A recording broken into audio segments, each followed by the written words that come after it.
ସ୍ୱଚ୍ଛତା ଏକ ପବିତ୍ର କାର୍ଯ୍ୟ।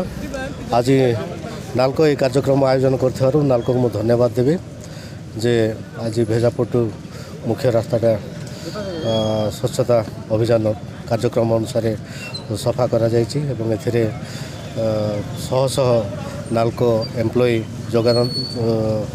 ଅଂଶଗ୍ରହଣ କରିଛନ୍ତି। ତତ୍ ସହିତ ସ୍ଥାନୀୟ ଯୁବକ ଯୁବତୀମାନେ ମଧ୍ୟ ସହଯୋଗ କରିଛନ୍ତି।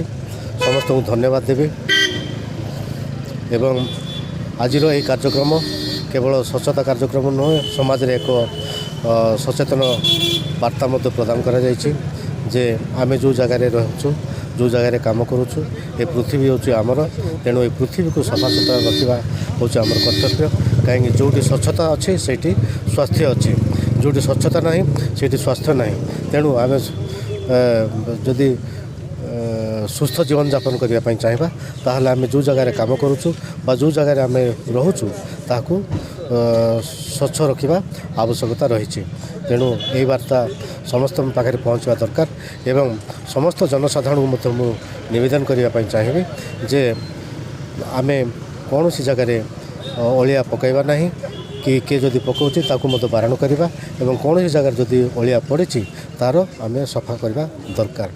ଯେହେତୁ ପୃଥିବୀର ଶ୍ରେଷ୍ଠ ପ୍ରାଣୀ ହିସାବରେ ଏ ପୃଥିବୀର ସୁରକ୍ଷା ଆମକୁ କରିବାକୁ ପଡ଼ିବ।